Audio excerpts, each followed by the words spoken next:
Good evening, konnichiwa. Long time no see. How's it going, Universe? This is the one Stu Who coming to you live from the Paralympic Stadium right here in London, where I'll be shipping off back to get our Wildcard as soon as I can to take the Outcast legend, The Wolf, apart, right for your pleasure. See, I've been here enjoying the event so far, and as you can see, supplying Team GB as fully as I can. I've been down the velodrome today. I thought I'd lend a hand to some and be a guide for some blind people, because it's all about giving back to those who have disabilities and showing the world that just because you have a disability does not mean you are actually differently able from anyone out there, and that you should be respected and the disability discounted. That's the whole great thing about this Paralympic event at the moment, is that no one is actually going in there anymore with the idea of, my God, these guys are disabled, look, they're doing so well because they're disabled. No, they're doing it properly. They're going from the heart.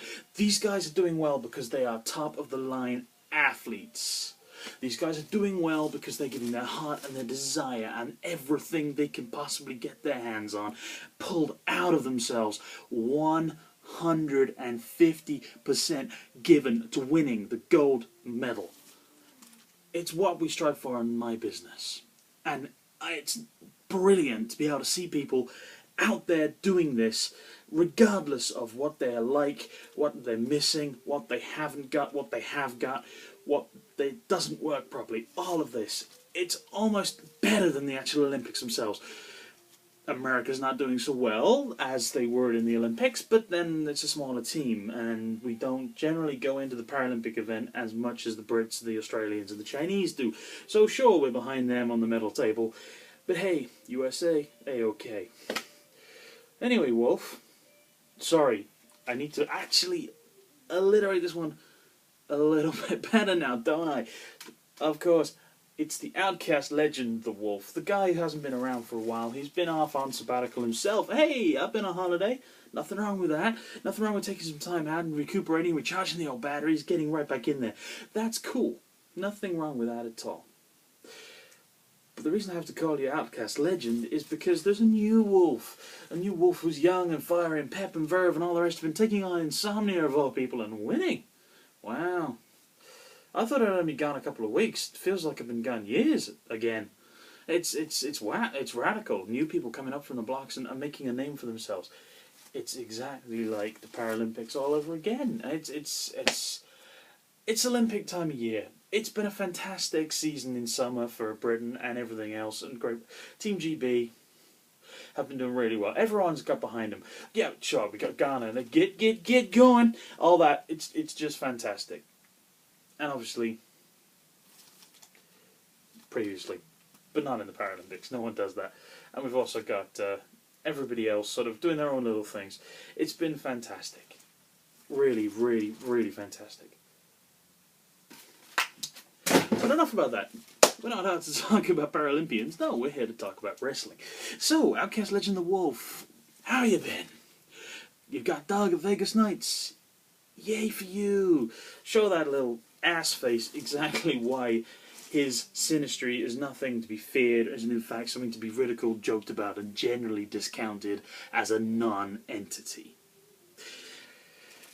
Show him exactly what I've been saying to him, showing to him, and all of his cretinous followers the past 8, 9, 10, forgotten how many it is already, weeks. Okay? Thank you. Tell you what, as a warm-up, this week you've got me. Brilliant. Week after, I get the Needless Revolution. Oh yeah. Whoever particularly wins out of Extreme and Shelby, #1 contenders match at Vegas Nights. I'm looking forward to it. It's going to be fantastic. Just rubbing Shelby's face into it, showing Extreme exactly why I won the last time and the time before that and the 3 or 4 times before that. But anyway, enough about me. And enough about Vegas Nights, because people don't want to hear about that just yet. There's enough build-up on Wildcard itself. I mean, there's no need to hyperbole and extrapolate everything that's going on for Vegas Nights in my own little potted time with you guys. So, instead, what we're going to do is we're going to have a look at some of the comments that SCW and other sinners have been making about myself and my opponent this week. First up, I believe we have a certain somebody questioning how I'm now allowed to book matches. Surely not, really? I mean, I bust my ass with Danny Tenegro for something like 10 years, 15 years, and I get questioned on why I'm allowed to book matches.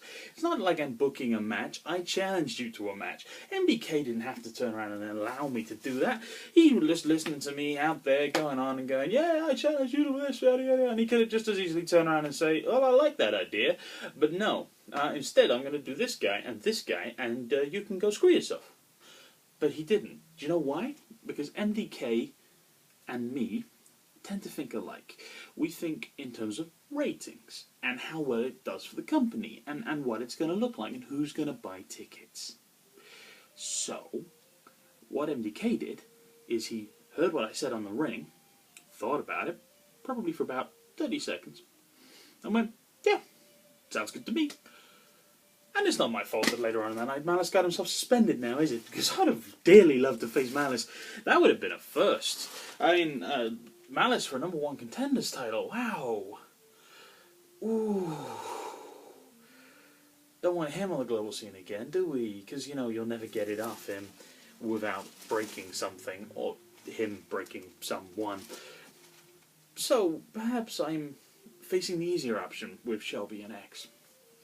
And of course, my opponent, Outcast, the Legend, the Wolf, well, he's getting flack for being the Outcast Legend, for being the Wolf, for having this other guy called the Wolf doing better than he is, and for not being around a bit, which is a bit harsh. I mean, sure, let's give Kenny all the credit we can.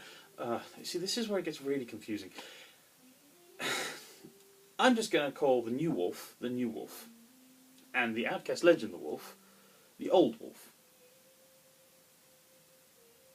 The very old Wolf. Because let's face it, like him, I am a bit of a silverback myself. We've been around the blocks. This will be the 30th time or something we'll have faced each other. We have history. We have an awful, awful lot of history.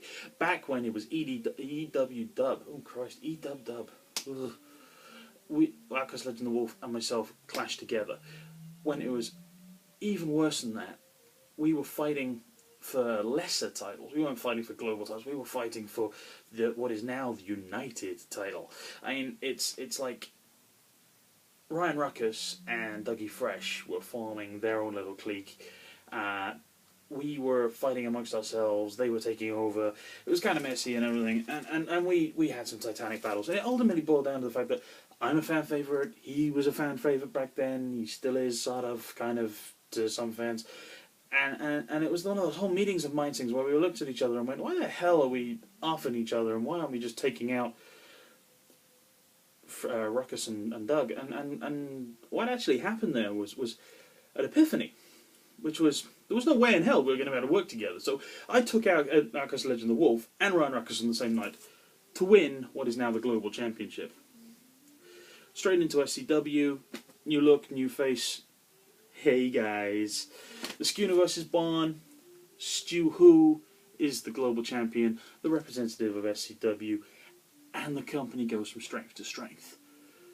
So now, me challenging for the #1 contender spot, it's all about taking the company back to the former strength, the former glory, rekindling the flame of SCW when SCW was fresh and new, and now I have the opportunity to do it again and make SCW fresh, loose, and new.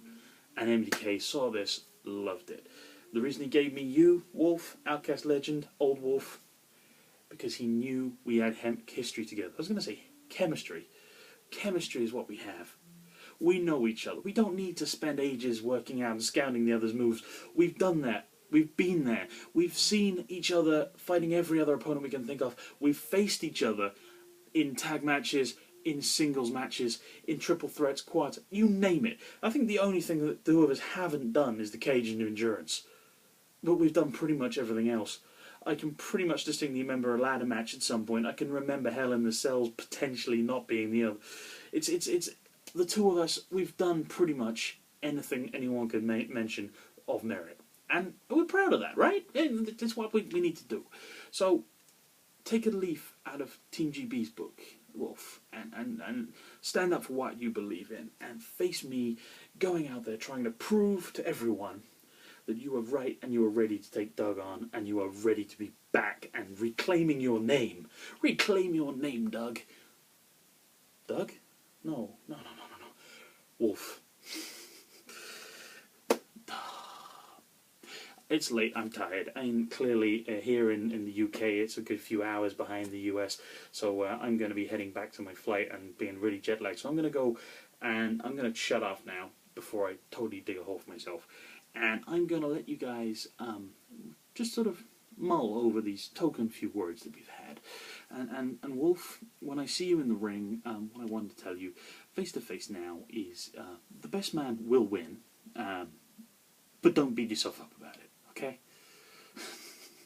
I mean, it wouldn't be the first time.